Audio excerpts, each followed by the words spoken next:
الحمد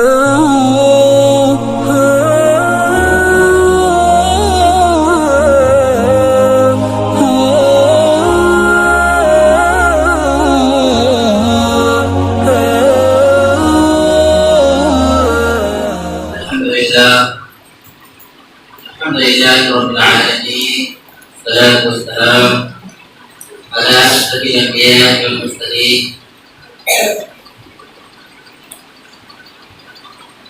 أما بعد، فقد قال الله تبارك وتعالى في كلامه المجيد والقرآن الحميد: أعوذ بالله من الشيطان الرجيم، بسم الله الرحمن الرحيم. يا أيها الذين آمنوا توبوا إلى الله توبة نصوحا. وقال تعالى في مقام آخر: وتوبوا إلى الله جميعا أيها المؤمنون لعلكم تفلحون. وقال النبي صلى الله عليه وسلم: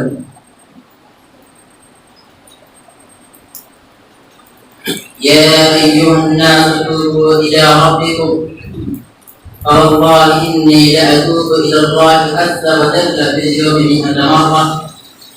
رواه مسلم.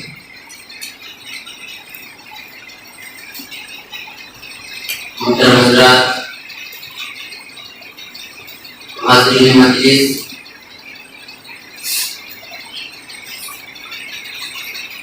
معزز علماء کرام،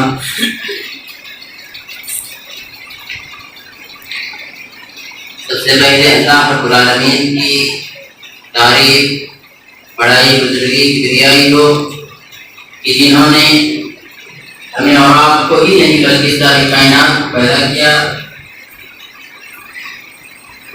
اور پیدا کرنے کے بعد ہمیں یوں ہی نہیں چھوڑا، ہمیں یوں ہی بھٹکتا ہوا لاچار، بے بس، مجبور نہیں چھوڑا، بلکہ اہدنا الصراط المستقیم کے راستے پر گامزن کرنے کے لیے، سیدھا راہ دکھانے کے لیے کم و بیش 1,24,000 انبیاء کرام کو اس دنیا فانی کے اندر مقبول کر دیا۔ انگین طور پر شمار السلام ناصر کو تمام انبیاء علیہ السلام پر، بالخصوص و بالعموم ہم سب کا آخری نبی تاجدار وطنی محمد عربی صلی اللہ علیہ وسلم پر، جس کے ذریعہ ہم اور آپ دین اسلام سے شراب ہوئے اور اللہ اور اس کے رسول کو پہچانا۔ عزیز طلبہ، جیسا کہ ہمیں اور آپ کو معلوم ہے کہ آج ہم اور آپ سے غلطیاں ہوا کرتی ہیں، ہم لوگوں سے غلطیاں ہو جایا کرتی ہیں، بلکہ یہ کہہ لیجیے کہ سارے انسانوں سے غلطیاں ہوا کرتی ہیں، کیونکہ حضرت انس رضی اللہ تعالی عنہ بیان کرتے ہیں کہ اللہ کے رسول صلی اللہ علیہ وسلم نے فرمایا: کل بنی آدم خطاء والمغفرۃ خطائین التوابون۔ حضرت آدم علیہ السلام کی ساری اولادیں خطاکار، گنہگار، تو اس میں ہمیں اور آپ کو پریشان ہونے کی ضرورت نہیں ہے کہ ہم اور آپ سے گناہ ہو جائیں، ہم اور آپ پریشان ہو جائیں، ایسی کوئی بات نہیں۔ اللہ تعالیٰ نے فرمایا کہ سب سے بہتر شخص وہی، سب سے اچھا، سب سے پیارا شخص وہی ہے جو گناہ کرے اور کرنے کے بعد اللہ رب العالمین کے حضور میں، اللہ کے گھر میں، اللہ کے بارگاہ میں جا کر کے اللہ رب العالمین سے اپنی دعاؤں کی معافی مانگی، روئے بگڑائے، گریہ زاری کرے اللہ رب العالمین سے۔ اللہ رب العالمین تمہارے گناہوں کو بخش، تمہاری غلطیوں کو معاف کر دے گا۔ لیکن نہیں، اگر کوئی آدمی گناہ پہ گناہ کرتا جا رہا ہے، اسے کوئی فکر نہیں ہے، اسے کوئی توجہ نہیں ہے اپنے گناہوں پر، اپنے گناہوں پر اسے کوئی بوجھ نہیں محسوس ہو رہی ہے، تو میرے بھائیوں ایسے لوگوں کا اللہ رب العالمین نے جہنم قرار دیا، ایسے لوگوں کا ٹھکانہ جہنم۔ اسی طرح میں نے قرآن مجید کی دو آیتیں تلاوت کی ہے، ایک سورہ تحریم کی آیت تلاوت کی ہے اور ایک سورہ نور کی تلاوت کی ہے، اور ایک صحیح بخاری کی صحیح مسلم کی حدیث پڑھی ہے۔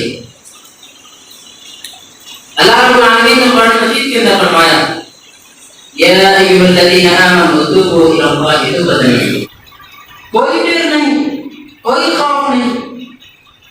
حضرت انس رضی اللہ تعالی عنہ بیان کرتے ہیں کہ انکم لتعملون اعمالا هی ادق من الشعر وان كنا لنعدها على عهد النبي صلی اللہ علیہ وسلم من الموضوعات۔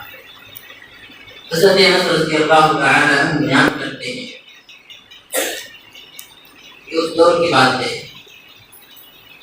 بیان کرتے ہیں کہ اگر لوگوں سے معمولی گناہ ہو جایا کرتے تھے، جس کو آج ہم آپ اس کو گناہ ہی نہیں سمجھتے ہیں، جس کو اپنے اللہ کے رسول صلی اللہ علیہ وسلم تھے، صحابہ کرام بیان کرتے ہیں کہ اگر اس وقت کے لوگ معمولی گناہ کیا کرتے تھے، ہم اس کو اللہ کے رسول کے پاس پیش کیا کرتے۔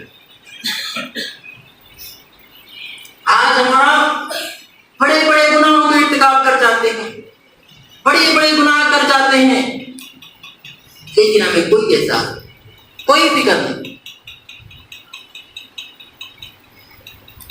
آئیے میں آپ لوگوں کو ایک واقعہ بتلاتا ہوں۔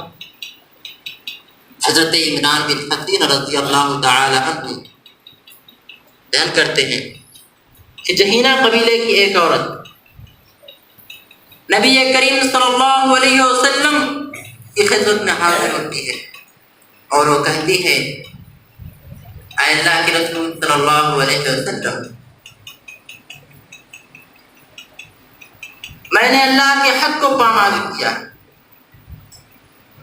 یعنی میں نے ایسا کام کر دیا ہے جس سے اللہ رب العالمین مجھ سے ناراض، میں نے اللہ کے قانون کو توڑ دیا، میں نے شریعت اسلامیہ کو توڑ دیا، اللہ کے رسول آپ مجھ پر وہ حد قائم کر دیجیے۔ اللہ کے رسول صلی اللہ علیہ وسلم نے اس کے سرپرست کو بلوایا، اس کے بعد فرمایا احسن الیہ فاذا وضعت حملها، وہ عورت حاملہ ہو گئی تھی۔ اللہ کے رسول کے پاس سے وہ عورت آئی، اس نے کہا اے اللہ کے رسول، میں نے اللہ کے حق کو پامال کیا ہے، میں نے زنا کیا ہے، میں زنا کی وجہ سے حاملہ ہوں۔ اللہ کے رسول صلی اللہ علیہ وسلم نے اپنے سرپرست کو بلوایا اور کہا یحسن الیہ فاذا وضعت حملها، اس کے سرپرست کو کہا کہ اس عورت کو لے جاؤ اور اس سے اچھا اس وقت تک سلوک کرو جب تک یہ عورت بچہ کو جنم نہ دے۔ جب یہ عورت بچے کو جنم دے دے گی اس کے بعد اس عورت کو میرے پاس لے آنا۔ چنانچہ وہ لوگ ایسا ہی کرتے ہیں، اللہ کے رسول صلی اللہ علیہ وسلم کے کہنے کے مطابق ہی وہ لوگ کام کرتے ہیں۔ جب وہ عورت بچے کو جنم دے دیتی ہے تب اس عورت کو اللہ کے رسول کے پاس لایا جاتا ہے، پھر اللہ کے رسول صلی اللہ علیہ وسلم کہتے ہیں کہ اس کے کپڑے اس پر کس کیے جائیں اور اس کو رجم کر دیا جائے۔ چنانچہ اسے رجم کر دیا جاتا ہے۔ رجم کرنے کے بعد اللہ کے رسول صلی اللہ علیہ وسلم اس کی نماز جنازہ پڑھاتے ہیں۔ جب نماز جنازہ ہو جاتی ہے حضرت عمر فاروق کہتے ہیں کہ اے اللہ کے رسول، آپ نے ایسی عورت کی نماز جنازہ پڑھائی جس نے گناہوں کا ارتکاب کیا تھا، جس نے بدکاری کی تھی، جس نے عیاشی کی تھی، ایسے لوگوں کی آپ جنازہ پڑھاتے ہیں۔ اللہ کے رسول نے فرمایا لقد تاب توبۃ لو قسمت بین سبعین من اہل المدینہ۔ اللہ کے رسول نے فرمایا اس نے اور گناہ کرنے کے بعد اس کو یوں ہی چھوڑتے چلے جائیں گے تو ہماری کئی حرکتیں رہ جائیں گی اور ہمیں آخر میں یہی ہوگا کہ قرآن کی یاد نہیں ہوتا ہے اور ہم کو نہ جانا۔ حضرت عبداللہ بن مسعود رضی اللہ تعالیٰ عنہ بیان کرتے ہیں ان المؤمن يرى قلوبه كأنه قاعد تحت جبل يخاف ان يقع عليه وان القاتل يرى قلوبه كذباب مر على انفه فقال في هكذا۔ حضرت عبداللہ بن مسعود کہتے ہیں کہ ایک مومن آدمی، ایک ایمان والا آدمی اپنے گناہوں کو یوں محسوس کرتا ہے، اگر وہ آدمی چھوٹی سی گناہ کرتا ہے تو اس کو پہاڑ جیسا اس کو سمجھتا ہے۔ ایک مومن آدمی اپنے گناہوں کو یوں محسوس کرتا ہے جیسے وہ کسی پہاڑ کے نیچے بیٹھا ہو اور اسے یہ اندیشہ ہو، اسے یہ خدشہ ہو کہیں یہ پہاڑ اس پر گر نہ جائے اور میں اس کے نیچے گرا۔ ایک مومن آدمی یہ محسوس کرتا ہے، لیکن ایک فاسق، ایک گنہگار، ایک گناہوں میں ڈوبا ہوا مجنون اپنے گناہوں کو یوں محسوس کرتا ہے جیسے ایک مکھی اٹھتے اٹھتے آنے تو اس کے ناک پر بیٹھی اور اس نے ہاتھ کے اشارہ کر دیا وہ اٹھ گئی۔ اسی طرح ایک گنہگار آدمی اپنے گناہوں کو محسوس کرتا ہے، گناہ کیا اس کو چھوڑ دیا، اسے فکر نہیں، اسے اس کی کوئی فکر نہیں۔ میرے بھائیو، میں زیادہ باتیں آپ سے نہیں کرنا چاہتا کیونکہ وقت کی قلت ہے، فائدے تو بہت ہیں، لیکن میں اپنی باتوں کو بس یہی ختم کرنا چاہتا ہوں۔ آخر میں دعا ہے اللہ رب العالمین ہمارے حدیث طلباء کو اللہ رب العالمین سے توبہ کرنے کی توفیق عطا فرمائے، آمین۔ وآخر دعوانا الحمد للہ رب العالمین۔ السلام علیکم۔